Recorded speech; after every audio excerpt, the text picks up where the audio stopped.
Kilimanjaro is a snow-covered mountain, 19,710 feet high, and it is said to be the highest mountain in Africa. Its western summit is called the Masai Nage Nage, the House of God. Close to the western summit, there is the dried and frozen carcass of a leopard. No one has ever explained what the leopard was seeking at that altitude. The Snows of Kilimanjaro by Ernest Hemingway. "The marvelous thing is that it's painless," he said. "That's how you know when it starts." "Is it really?" "Absolutely. I'm awfully sorry about the odor, though. That must bother you." "Don't, please, don't." "Look at them," he said. "Now, is it sight or is it scent that brings them like that?" The cot the man lay on was in the wide shade of a mimosa tree, and as he looked out past the glade onto the glare of the plain, there were 3 of the big birds squatting obscenely, while in the sky a dozen more sailed, making quick-moving shadows as they passed. "They've been there since the day the truck broke down," he said. "Today's the first time any have lit on the ground. I watched the way they sailed very carefully at first in case I ever wanted to use them in a story. That's funny now." "I wish you wouldn't," she said. "I'm only talking," he said. "It's much easier if I talk, but I don't want to bother you." "You know it doesn't bother me," she said. "It's that I've gotten so very nervous not being able to do anything. I think we might make it as easy as we can until the plane comes." "Or until the plane doesn't come." "Please, tell me what I can do. There must be something I can do."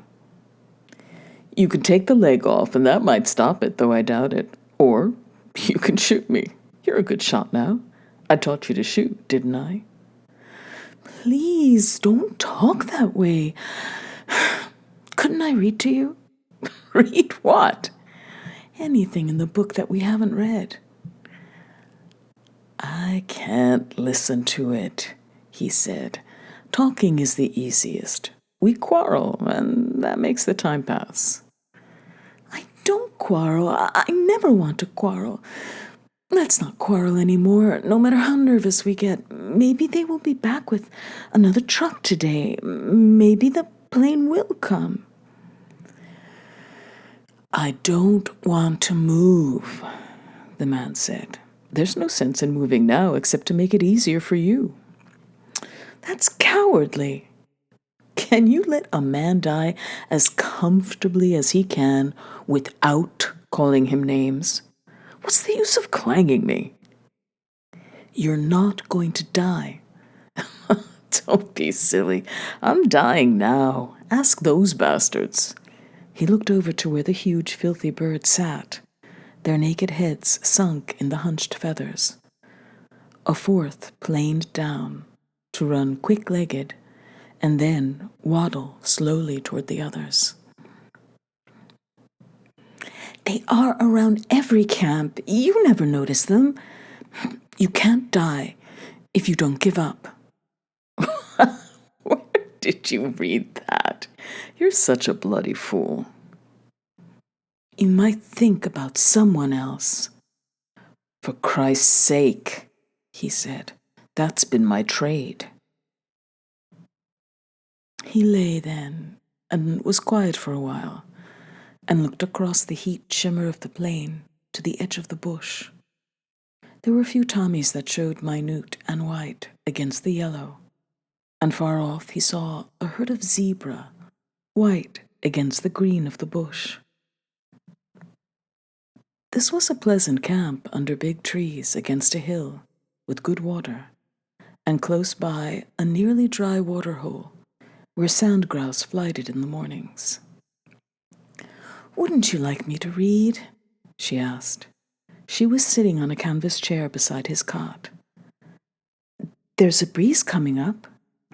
"No, thanks." "Maybe the truck will come." "I don't give a damn about the truck."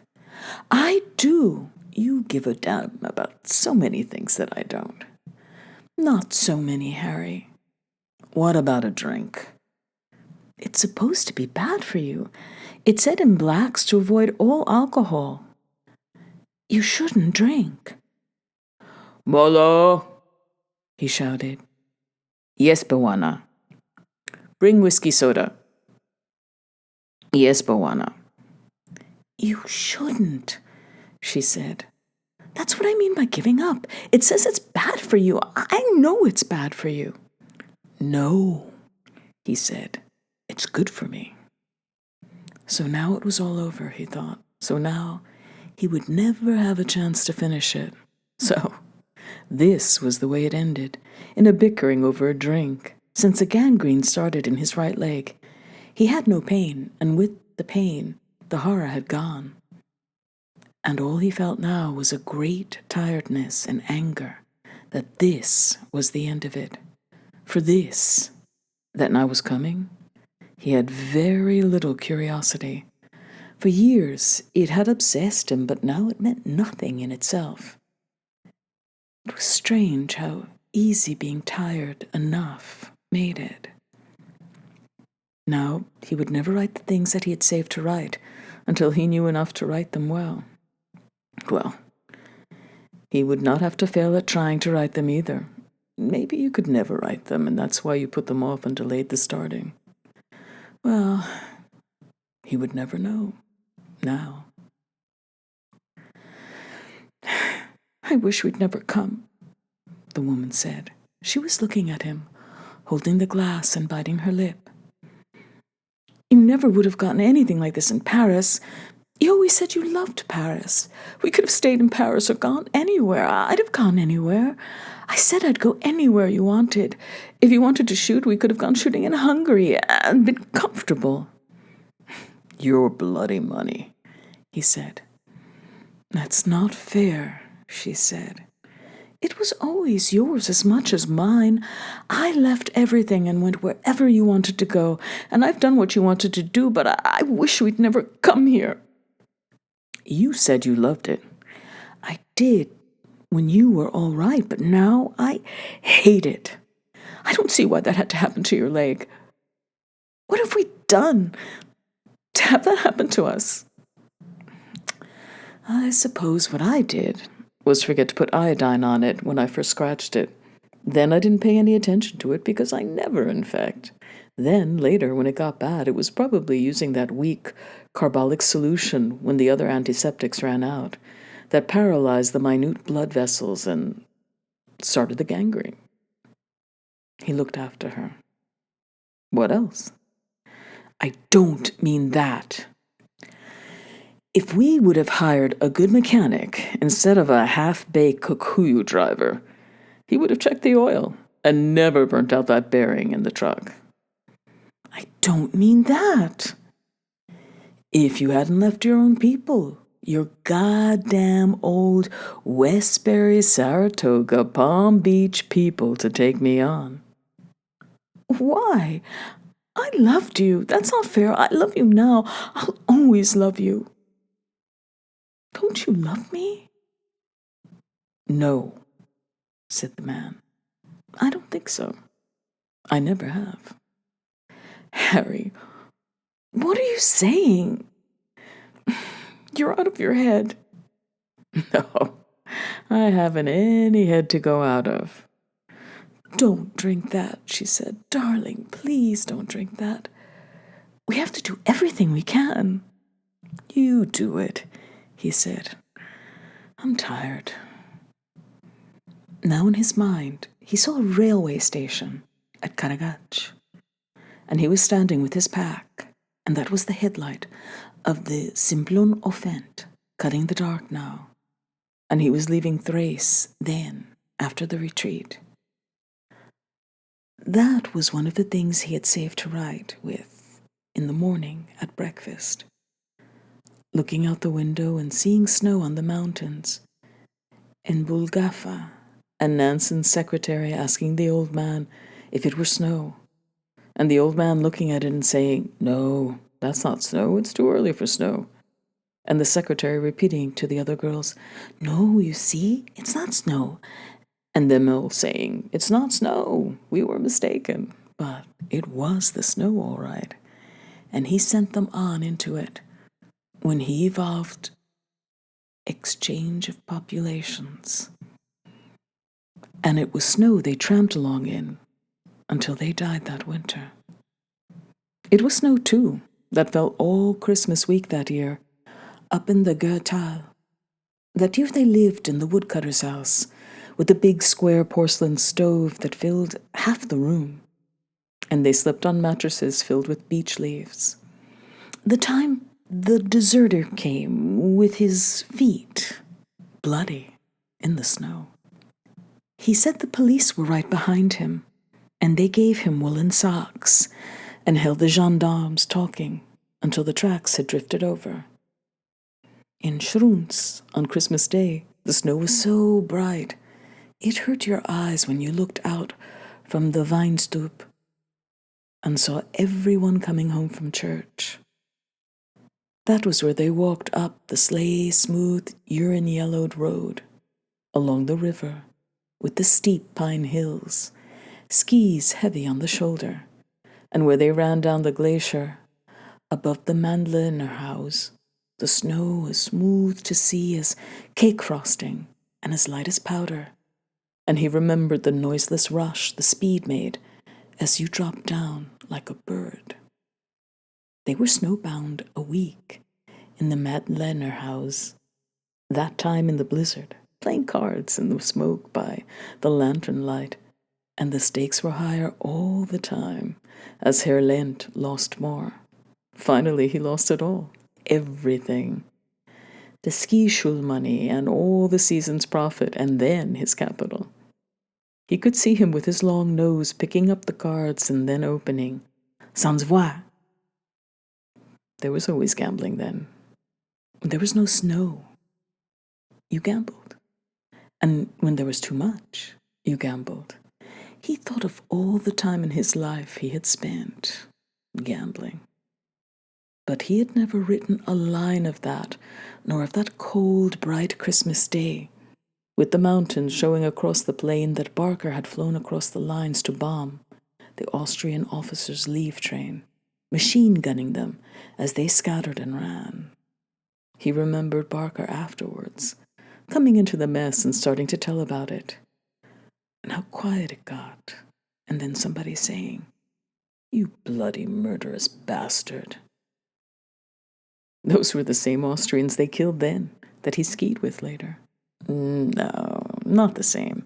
Hans, that he skied with all that year, had been in the Kaiserjägers, and when they went hunting hares together up the little valley above the sawmill, they had talked of the fighting on Pasubio, and of the attack on Pertecara and Asalon, and he had never written a word of that, nor of Monte Corona, nor the Cercomuni, nor Vasierio.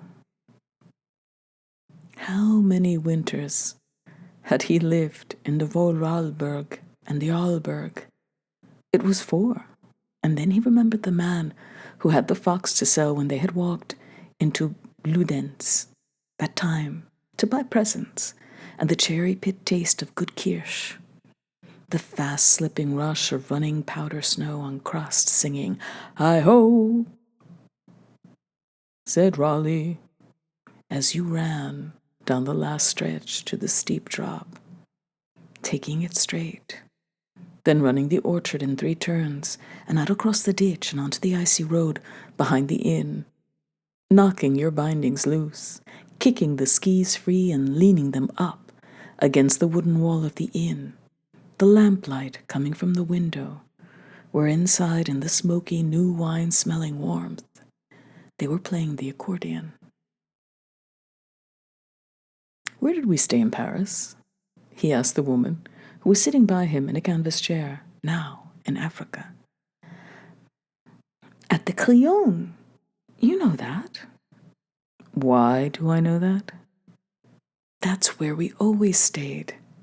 No, not always. There and at the Pavillon Henri IV in the Saint-Germain. You said you loved it there. Love is a dunghill, said Harry, and I'm the cock that gets on it to crow. If you have to go away, she said, is it absolutely necessary to kill off everything you leave behind? I mean, do you have to take everything? Do you have to kill your horse and your wife and burn your saddle and your armor? Yes, he said.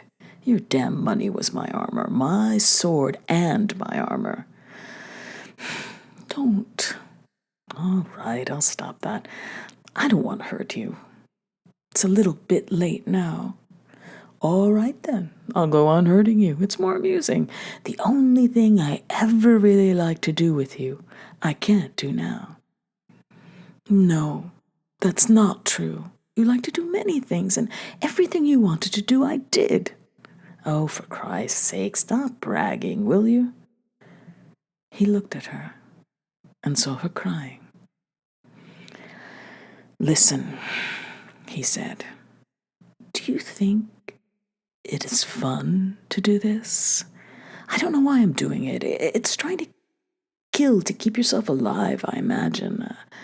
I was all right when we started talking. I didn't mean to start this, and now I'm crazy as a coot and being as cruel to you as I can be. Don't pay any attention, darling, to what I say. I love you, really. You know, I love you. I've never loved anyone else the way I love you. He slipped into the familiar lie he made his bread and butter by. You're sweet to me. You bitch, he said. You rich bitch. That's poetry. I'm full of poetry now. Rot and poetry. Rotten poetry. Stop it, Harry. Why do you have to turn into a devil now? I don't like to leave anything, the man said. I don't like to leave things behind. It was evening now, and he had been asleep. The sun was gone behind the hill, and there was a shadow all across the plain, and the small animals were feeding close to camp, quick dropping heads and switching tails. He watched them, keeping well out away from the bush now. The birds no longer waited on the ground. They were all perched heavily in a tree. There were many more of them. His personal boy was sitting by the bed. Min Sahib's gone to shoot, the boy said. Does Pawana want? Nothing. She'd gone to kill a piece of meat, and knowing how he liked to watch the game, she had gone well away so she would not disturb this little pocket of the plain that he could see. She was always thoughtful, he thought, on anything she knew about or had read or that she had ever heard. It was not her fault that when he went to her, he was already over.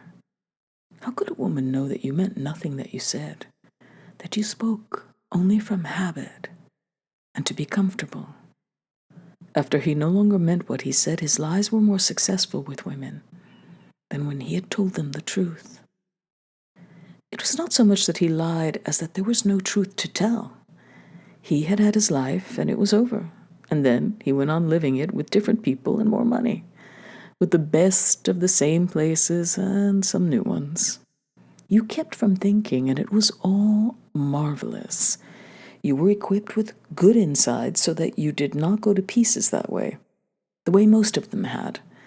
And you made an attitude that you cared nothing for the work you used to do, now that you could no longer do it. But in yourself, you said that you would write about these people, about the very rich, that you were really not one of them but a spy in their country, that you would leave it and write of it. And for once, it would be written by someone who knew what he was writing of. But he would never do it, because each day of not writing, of comfort, of being that which he despised dulled his ability and softened his will to work so that finally he did no work at all. The people he knew now were all much more comfortable when he did not work. Africa was where he had been happiest in the good time of his life. So he had come out here to start again. They had made this safari with the minimum of comfort. There was no hardship, but there was no luxury. And he had thought that he could get back into training that way, that in some way he could work the fat off his soul the way a fighter went into the mountains to work and train in order to burn it out of his body. She had liked it. She said she loved it. She loved anything that was exciting, that involved a change of scene, where there were new people and where things were pleasant. And he had felt the illusion of returning strength of will to work. Now, if this was how it ended, and he knew it was, he must not turn like some snake biting itself because its back was broken. It wasn't this woman's fault. If it had not been she, it would have been another. He lived by a lie he should try to die by. He heard a shot beyond the hill. She shot very well, this good, this rich bitch, this kindly caretaker and destroyer of his talent. Nonsense. He had destroyed his talent himself. Why should he blame this woman because she kept him well? He had destroyed his talent by not using it, by betrayals of himself and what he believed in, by drinking so much that he blunted the edge of his perceptions, by laziness, by sloth, and by snobbery, by pride and by prejudice, by hook and by crook. What was this? A catalogue of old books? What was his talent anyway? It was a talent, all right, but instead of using it, he had traded on it. It was never what he had done, but always what he could do. And he had chosen to make his living with something else instead of a pen or a pencil. It was strange, too, wasn't it, that when he fell in love with another woman, that woman should always have more money than the last one. But when he no longer was in love, when he was only lying as to this woman now, who had the most money of all, who had all the money there was, who had had a husband and children, who had taken lovers and been dissatisfied with them, who loved him dearly as a writer, as a man, as a companion, and as a proud possession. It was strange that when he did not love her at all, and was lying, that he should be able to give her more for her money than when he had really loved. We must all be cut out for what we do, he thought. However you make your living is where your talent lies. He had sold vitality, in one form or another, all his life. And when your affections are not too involved, you give much better value for the money. He had found that out, but he would never write that now, either. No, he would not write that, although it was well worth writing. Now she came in sight, walking across the open toward the camp. She was wearing jodhpurs and carrying her rifle. 2 boys had a Tommy slung, and they were coming along behind her. She was still a good-looking woman, he thought, and she had a pleasant body. She had a great talent and appreciation for the bed. She was not pretty, but he liked her face. She read enormously, liked to ride and shoot, and certainly she drank too much. Her husband had died when she was still a comparatively young woman, and for a while she had devoted herself to her 2 just-grown children, who did not need her and were embarrassed at having her about, to her stable of horses, to books, and to bottles. She liked to read in the evening before dinner, and she drank scotch and soda while she read. By dinner she was fairly drunk, and after a bottle of wine at dinner she was usually drunk enough to sleep. That was before the lovers. After she had had the lovers, she did not drink so much because she did not have to be drunk to sleep. But the lovers bored her. She had been married to a man who had never bored her, and these people bored her very much. Then one of her 2 children was killed in a plane crash. And after that was over, she did not want the lovers. And drink being no anesthetic, she had to make another life. Suddenly, she'd been acutely frightened of being alone. But she wanted someone that she respected with her. It had begun very simply. She liked what he wrote, and she had always envied the life he led. She thought he did exactly what he wanted to do. The steps by which she had acquired him and the way in which she had finally fallen in love with him were all part of a regular progression in which she had built herself a new life, and he had traded away what remained of his old life. He had traded it for security, for comfort too. There was no denying that. And for what else? He did not know. She would have bought him anything he wanted. He knew that. She was a damned nice woman, too. He would as soon be in bed with her as anyone. Rather with her because she was richer, because she was very pleasant and appreciative, and because she never made scenes. And now, this life she had built again was coming to a term, because he had not used iodine 2 weeks ago, when a thorn had scratched his knee as they moved forward trying to photograph a herd of waterbucks standing, their heads up, peering while their nostrils searched the air, their ears spread wide to hear the first noise that would send them rushing into the bush. They had bolted, too, before he got the picture. Here she came now. He turned his head on the cot to look toward her. "Hello," he said. "I shot a Tommy ram," she told him. "He'll make you good broth, and I'll have them mash some potatoes with the clim. How do you feel?" "Much better." "Isn't that lovely? You know, I thought perhaps you would. You were sleeping when I left." "I had a good sleep. Did you walk far?" "No, just around behind the hill. I made quite a good shot on the Tommy." "You shoot marvelously, you know." "I love it. I've loved Africa, really. If you're all right, it's the most fun I've ever had. You don't know the fun it's been to shoot with you. I've loved the country." "I love it too." "Darling, you don't know how marvelous it is to see you feeling better. I couldn't stand it when you felt that way.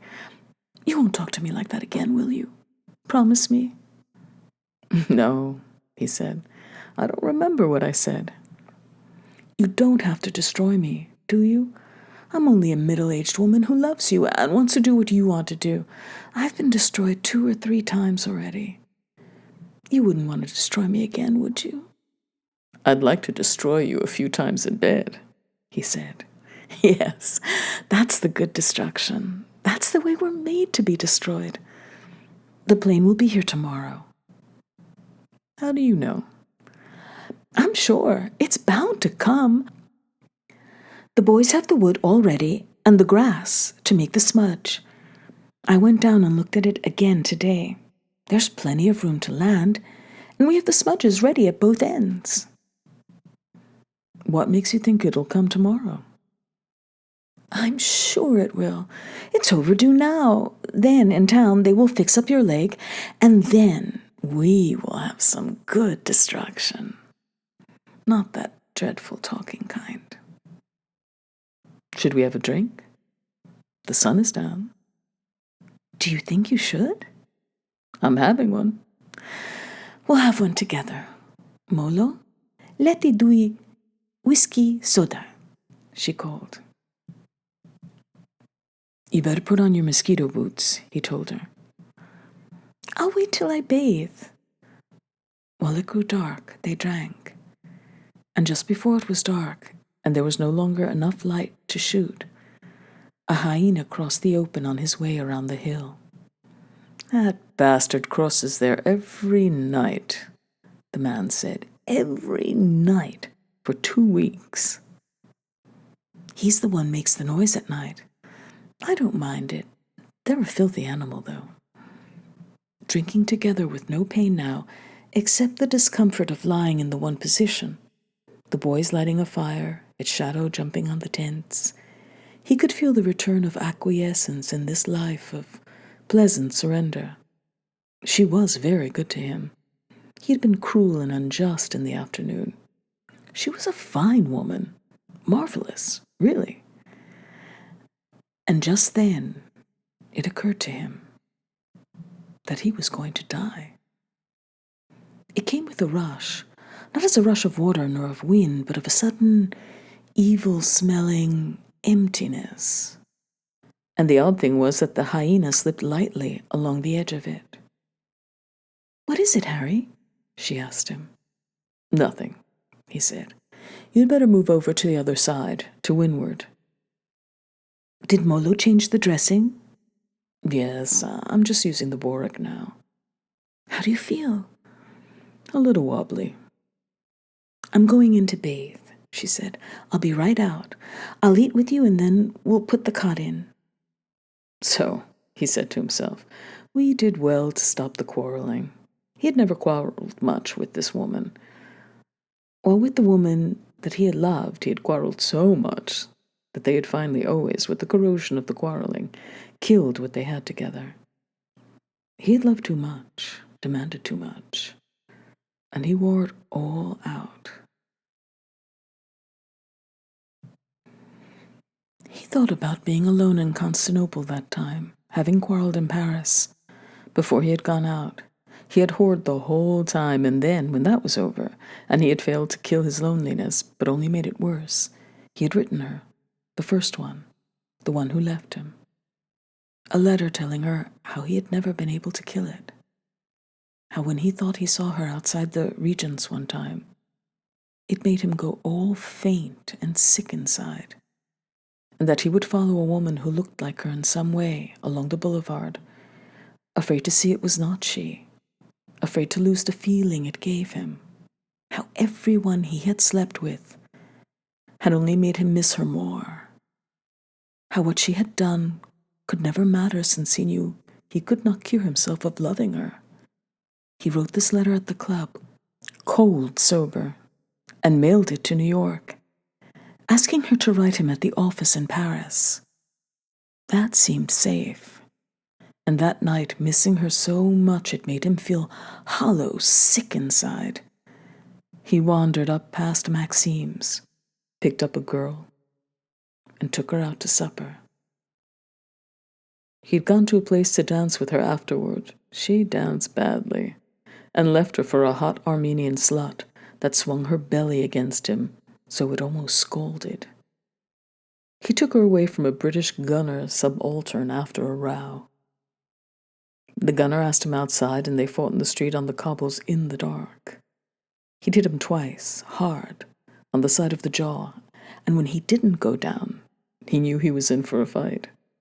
The gunner hit him in the body, then beside his eye. He swung with his left again and landed, and the gunner fell on him and grabbed his coat and tore the sleeve off, and he clubbed him twice behind the ear, then smashed him with his right as he pushed him away. When the gunner went down, his head hit first, and he ran with the girl because they heard the MPs coming. They got into a taxi and drove out to Rimini Hissa along the Bosphorus, and around and back in the cool night, and went to bed. And she felt as overripe as she looked, but smooth, rose-petal, syrupy, smooth-bellied, big-breasted, and needed no pillow under her buttocks. And he left her before she was awake, looking blousy enough in the first daylight, and turned up at the Pera Palace with a black eye, carrying his coat because one sleeve was missing. That same night he left for Anatolia, and he remembered later on that trip, riding all day through fields of poppies that they raised for opium, and how strange it made you feel, finally, and all the distances seemed wrong. To where they had made the attack with the newly arrived Constantine officers that did not know a goddamn thing. And the artillery had fired into the troops, and the British observer had cried like a child. That was the day he'd first seen dead men wearing white ballet skirts and upturned shoes with pom-poms on them. The Turks had come steadily and lumpily and he had seen the skirted men running, and the officers shooting into them, and running then themselves. And he and the British observer had run too, until his lungs ached, and his mouth was full of the taste of pennies. And they stopped behind some rocks, and there were the Turks, coming as lumpily as ever. Later, he had seen the things that he could never think of, and later still, he had seen much worse. So, when he got back to Paris that time, he could not talk about it or stand to have it mentioned. And there in the cafe, as he passed, was that American poet, with a pile of saucers in front of him and a stupid look on his potato face, talking about the Dada movement with a Romanian who said his name was Tristan Zara, who always wore a monocle and had a headache, and back at the apartment with his wife that now he loved again. The quarrel all over, the madness all over. Glad to be home. The office sent his mail up to the flat, so then the letter in answer to the one he'd written came in on a platter one morning, and when he saw the handwriting, he went cold all over and tried to slip the letter underneath another. But his wife said, "Who's that letter from, dear?" And that was the end of the beginning of that. He remembered the good times with them all, and the quarrels. They always picked the finest places to have the quarrels. And why they had always quarreled when he was feeling best. He had never written any of that because at first he never wanted to hurt anyone, and then it seemed as though there was enough to write without it. But he had always thought that he would write it, finally. There was so much to write. He had seen the world change, not just events, although he had seen many of them and had watched the people, but he had seen the subtler change. And he could remember how the people were at different times. He had been in it, and he had watched it, and it was his duty to write of it. But now, he never would. "How do you feel?" she said. She had come out from the tent now, after her bath. "All right." "Could you eat now?" He saw Molo behind her with the folding table, and the other boy with the dishes. "I want to write," he said. "You ought to take some broth to keep your strength up." "I'm going to die tonight," he said. "I don't need my strength up." "Don't be melodramatic, Harry, please," she said. "Why don't you use your nose? I'm rotted halfway up my thigh now. What the hell should I fool with broth for? Molo, bring whiskey soda." "Please take the broth," she said gently. "All right." The broth was too hot. He had to hold it in the cup until it cooled enough to take it, and then he just got it down without gagging. "You're a fine woman," he said. "Don't pay any attention to me." She looked at him with her well-known, well-loved face from Spur and Town and Country, only a little the worse for drink, only a little the worse for bed. But Town and Country never showed those good breasts and those useful thighs and those lightly small of back-caressing hands.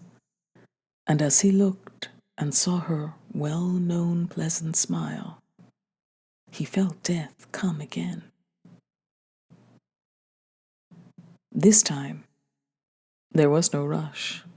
It was a puff, as of a wind that makes a candle flicker and the flame go tall. "They can bring my net out later and hang it from the tree and build a fire up. I'm not going in the tent tonight. It's not worth moving. It's a clear night. There won't be any rain." So, this was how you died. In whispers that you did not hear. Well, there would be no more quarreling. He could promise that. The one experience that he had never had, he was not going to spoil now. He probably would. You spoiled everything. But perhaps he wouldn't. You can't take dictation, can you? I never learned, she told him. That's all right. There wasn't time, of course, although it seemed as though it telescoped so that you might put it all into one paragraph, if you could get it right. There was a log house, chinked white with mortar, on a hill above the lake. There was a bell on a pole by the door to call the people in to meals. Behind the houses were fields. Behind the fields was the timber.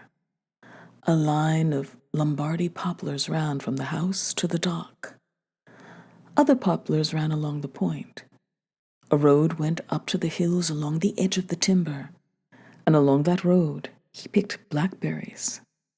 Then that log house was burned down, and all the guns that had been on deer-foot racks above the open fireplace were burned, and afterwards their barrels, with the lead melted in the magazines, and the stocks burned away, lay out on the heap of ashes that were used to make lye for the big iron soap kettles. And you asked grandfather if you could have them to play with, and he said no. You see, they were his guns still, and he never bought any others, nor did he hunt any more. The house was rebuilt in the same place, out of lumber now, and painted white, and from its porch you saw the poplars and the lake beyond. But there were never any more guns. The barrels of the guns that had hung on the deer feet on the wall of the log house lay out there on the heap of ashes, and no one ever touched them.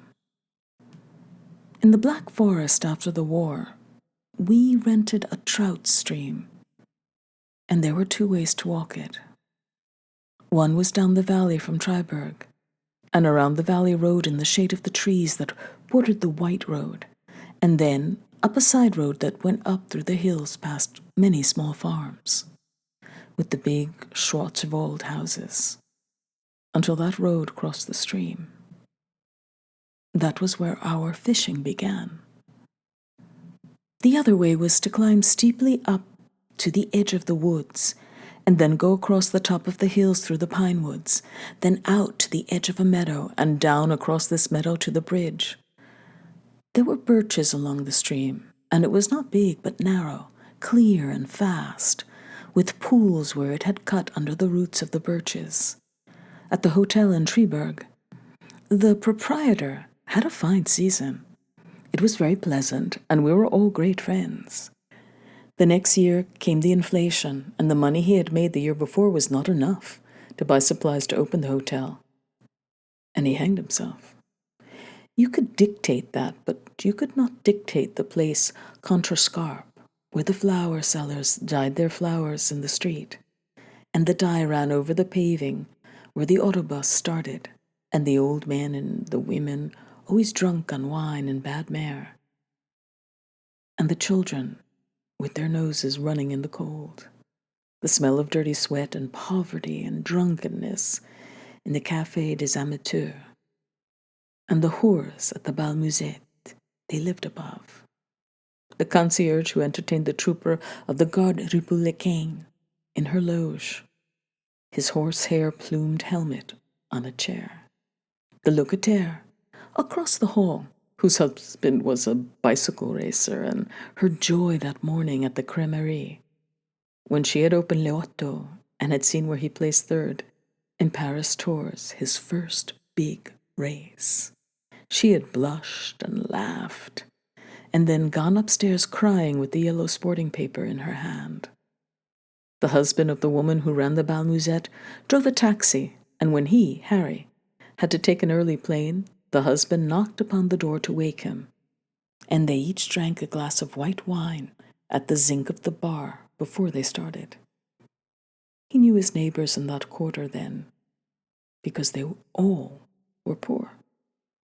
Around that place, there were 2 kinds, the drunkards and the sportifs.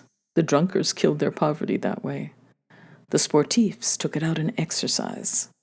They were descendants of the communards, and it was no struggle for them to know their politics. They knew who had shot their fathers, their relatives, their brothers, and their friends when the Versailles troop came in and took the town after the Commune and executed anyone they could catch with calloused hands, or who wore a cap, or carried any other sign he was a working man. And in that poverty, and in that quarter across the street from a boucherie cheveline and a wine cooperative, he had written the start of all he was to do. There never was another part of Paris that he loved like that. The sprawling trees, the old white plastered houses, painted brown below, the long green of the autobus in that round square, the purple flower dye upon the paving, the sudden drop down the hill of the Rue Cardinal-Lemoine to the river, and the other way the narrow crowded world of the Rue Mouffetard, the street that ran up toward the Pantheon, and the other that he always took with the bicycle, the only asphalted street in all that quarter smooth under the tires, with the high narrow houses and the cheap toll hotel where Paul Verlaine had died. There were only 2 rooms in the apartments where they lived, and he had a room on the top floor of that hotel that cost him 60 francs a month, where he did his writing, and from it he could see the roofs and chimney pots and all the hills of Paris. From the apartment you could only see the wood and Coleman's place.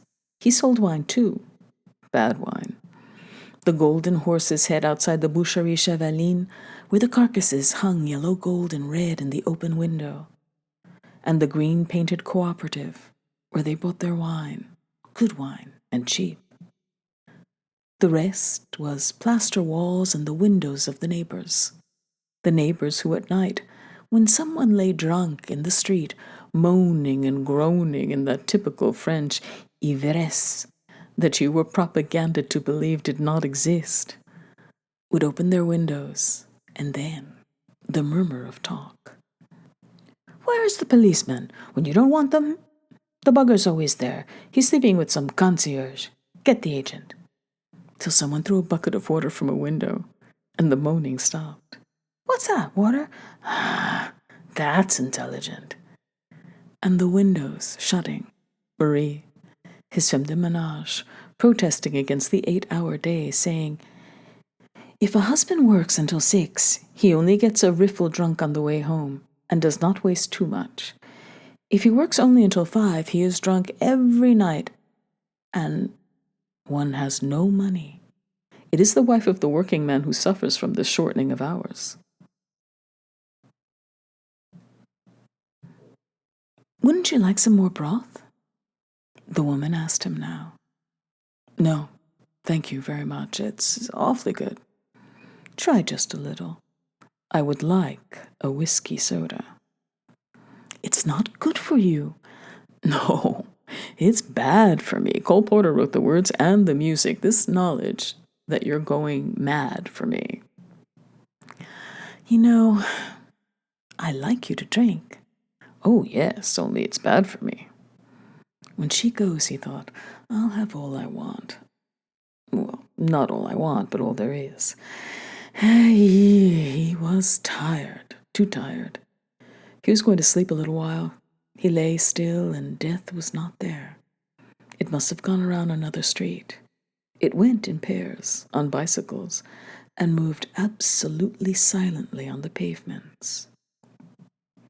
No, he had never written about Paris. Not the Paris that he cared about. But what about the rest that he had never written?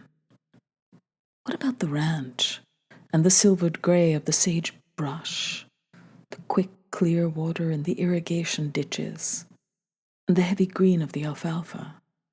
The trail went up into the hills, and the cattle in the summer were shy as deer. The bawling and the steady noise and slow-moving mass, raising a dust as you brought them down in the fall.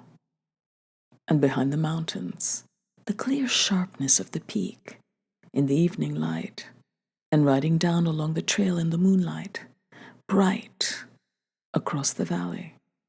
Now he remembered coming down through the timber in the dark, holding the horse's tail when you could not see, and all the stories that he meant to write. About the half-wit chore boy who was left at the ranch that time and told not to let anyone get any hay, and that old bastard from the Forks who had beaten the boy when he had worked for him, stopping to get some feed. The boy refusing, and the old man saying he would beat him again. The boy got the rifle from the kitchen and shot him when he tried to come into the barn. And when they came back to the ranch, he'd been dead a week, frozen in the corral, and the dogs had eaten part of him. But what was left you packed on a sled, wrapped in a blanket and roped on, and you got the boy to help you haul it. And the two of you took it over the road on skis, 60 miles down to town, to turn the boy over. He having no idea that he would be arrested, thinking he had done his duty and that you were his friend, and he would be rewarded. He'd helped to haul the old man in so everybody could know how bad the old man had been, and how he tried to steal some feed that didn't belong to him. And when the sheriff put the handcuffs on the boy, he couldn't believe it. Then he started to cry. That was one story he had saved to write. He knew at least 20 good stories from out there, and he had never written one. Why? You tell them why, he said. Why what, darling? Why nothing. She didn't drink so much now, since she had him. But if he lived, he would never write about her. He knew that now. Nor about any of them. The rich were dull, and they drank too much, or played too much backgammon. They were dull, and they were repetitious. He remembered poor Julian and his romantic awe of them, and how he had started a story once that began, "The very rich are different from you and me," and how someone had said to Julian, "Yes, they have more money." But that was not humorous to Julian. He thought they were a special, glamorous race, and when he found they weren't, it wrecked him just as much as any other thing that wrecked him. He had been contemptuous of those who wrecked. You did not have to like it because you understood it. He could beat anything, he thought, because nothing could hurt him if he did not care. All right, now he won't care for death. One thing he had always dreaded was the pain. He could stand pain as well as any man until it went on too long and wore him out. But here he had something that had hurt frightfully, and just when he had felt it breaking him, the pain had stopped. He remembered long ago when Williamson, the bombing officer, had been hit by a stick bomb someone in a German patrol had thrown as he was coming in through the wire that night, and screaming had begged everyone to kill him. He was a fat man, very brave, and a good officer, although addicted to fantastic shows. But that night he was caught in the wire, with the flare lighting him up, and his bowels spilled out into the wire. So when they brought him in alive, they had to cut him loose. "Shoot me, Harry, for Christ's sake, shoot me." They had had an argument one time about our Lord never sending you anything you could not bear, and someone's theory had been that meant that at a certain time, the pain passed you out automatically. But he had always remembered Williamson that night. Nothing passed out Williamson, until he gave him all his morphine tablets that he had always saved to use himself, and then they did not work right away.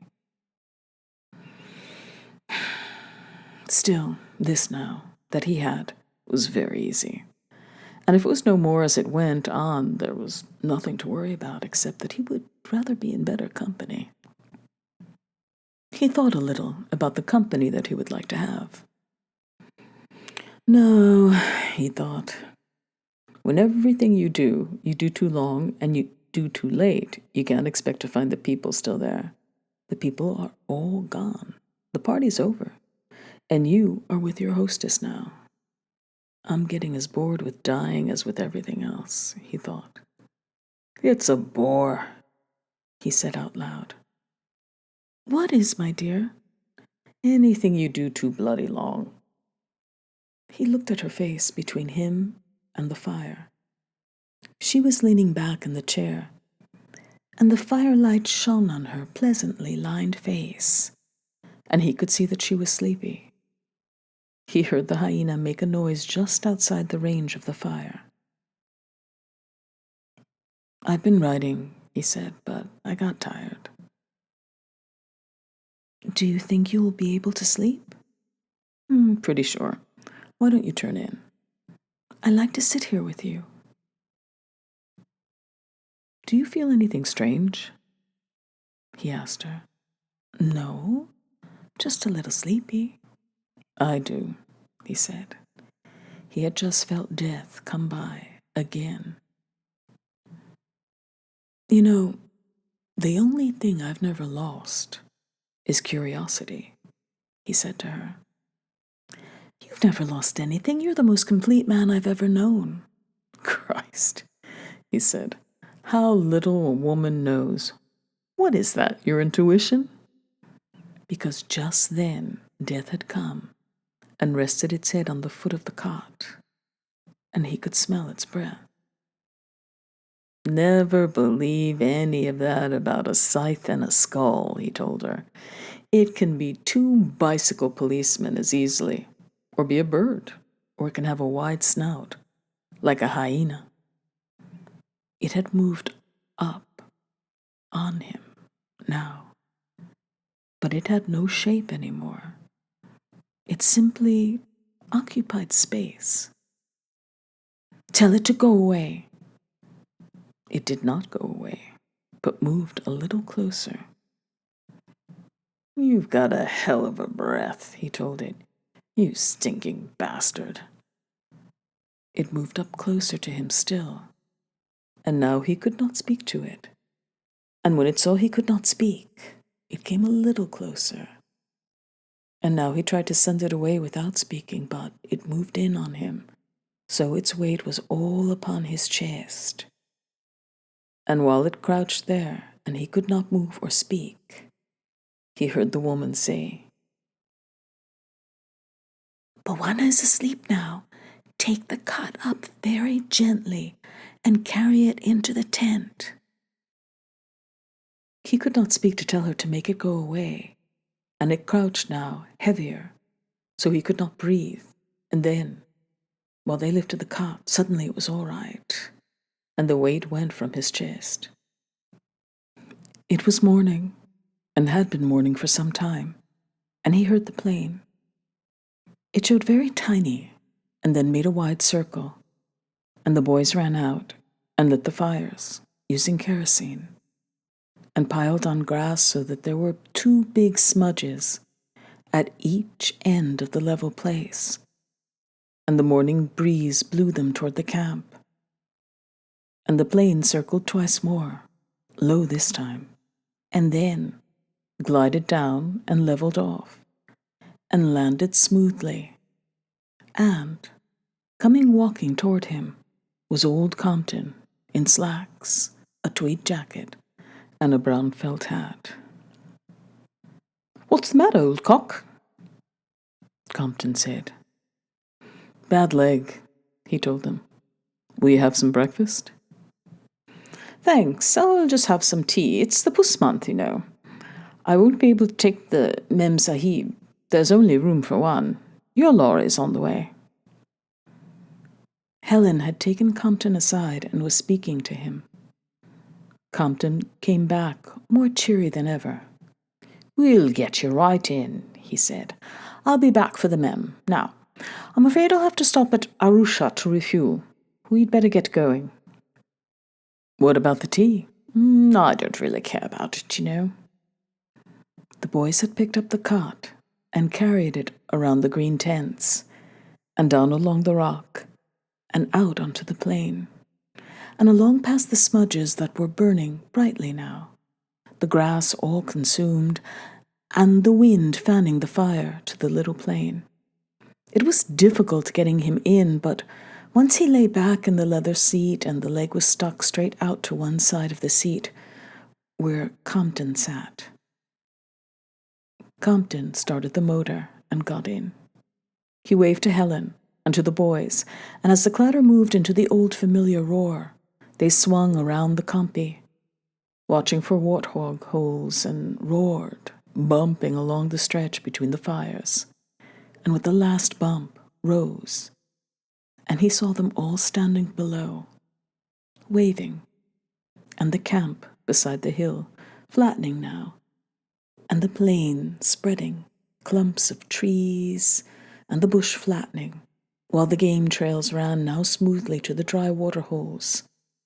And there was a new water that he had never known of. The zebra, small rounded backs now, and the wildebeest, big-headed dots, seeming to climb as they moved in long fingers across the plain, now scattering as the shadow came toward them. They were tiny now, and the movement had no gallop, and the plain as far as you could see, gray-yellow now, and ahead, old Compy's tweed back and the brown felt hat. Then they were over the first hills, and the wildebeest were trailing up them.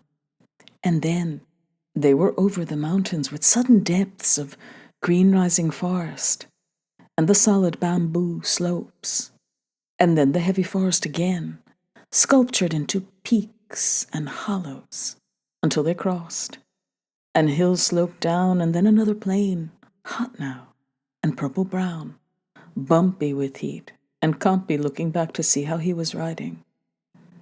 Then there were other mountains, dark ahead. And then, instead of going on to Arusha, they turned left. He evidently figured that they had the gas, and looking down he saw a pink, sifting cloud moving over the ground and in the air, like the first snow in a blizzard that comes from nowhere. And he knew the locusts were coming, up from the south. Then they began to climb, and they were going to the east, it seemed, and then it darkened, and they were in a storm, the rain so thick it seemed like flying through a waterfall. And then they were out, and Compy turned his head and grinned and pointed, and there ahead, all he could see as wide as all the world, great, high, and unbelievably white in the sun, was the square top of Kilimanjaro. And then he knew that there was where he was going. Just then the hyena stopped whimpering in the night and started to make a strange, human, almost crying sound. The woman heard it and stirred uneasily. She did not wake. In her dream she was at the house on Long Island, and it was the night before her daughter's debut. Somehow her father was there, and he had been very rude. Then the noise the hyena made was so loud, she woke. And for a moment, she did not know where she was, and she was very afraid. Then she took the flashlight and shone it on the other cot that they had carried in after Harry had gone to sleep. She could see his bulk under the mosquito bar, but somehow he had gotten his leg out and hung it down alongside the cot. The dressings had all come down, and she could not look at it. "Molo!" she cried. "Molo! Molo!" Then she said, "Harry! Harry!" Then her voice rising, "Harry, please! Oh, Harry!" There was no answer, and she could not hear him breathing. Outside the tent, the hyena made the same strange noise that had awakened her. But she did not hear him for the beating of her heart.